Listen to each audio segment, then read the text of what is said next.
Corona ಸೋಂಕು ವಕ್ಕರಿಸಿದ ಬಳಿಕ ಕೋಟ್ಯಾಂತರ ರು ಖರ್ಚು ಮಾಡುವ ಆಡಂಬರದ ವಿವಾಹಕ್ಕೆ ಸ್ವಲ್ಪ ಬ್ರೇಕ್ ಬಿದ್ದಿದೆ.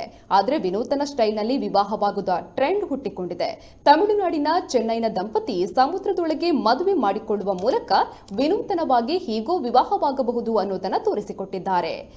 ತಿರುವಣ್ಣಮಲೈ ಮೂಲದ ವರ ಚಿನ್ನದುರೈ ಮತ್ತು ಕೊಯಮತ್ತೂರು ಮೂಲದ ವಧು ಶ್ವೇತಾ ದಂಪತಿಗಳು ನೀಲಂಕರೈ ಕರಾವಳಿಯ ತೀರದಿಂದ 4.5 ಕಿಲೋಮೀಟರ್ ದೂರದಲ್ಲಿ 60 ಅಡಿ ಆಳದಲ್ಲಿ ಸಪ್ತಪದಿ ತುಳಿದಿದ್ದಾರೆ.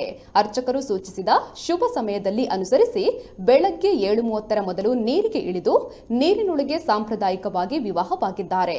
ಶುಭ ಮುಹೂರ್ತದಲ್ಲಿ ಹಾರ ಬದಲಾಯಿಸಿಕೊಂಡು ತಾಳಿ ಕಟ್ಟಿದ ನವದಂಪತಿ ಚಿನ್ನದುರೈ ಅವರು 12 ವರ್ಷಗಳಿಂದ ಸ್ಕೂಬಾ ಡ್ರೈವಿಂಗ್ ಮಾಡ್ತಾ ಇದ್ದು, ಈ ರೀತಿ ವಿವಾಹವಾಗಲು ಶ್ವೇತಾ ಕಳೆದ 1 ತಿಂಗಳಿನಿಂದ ಸ್ಕೂಬಾ ಡ್ರೈವಿಂಗ್ ಕೋರ್ಸ್ ತರಬೇತಿಗೆ ಹೋಗ್ತಾ ಇದ್ರು.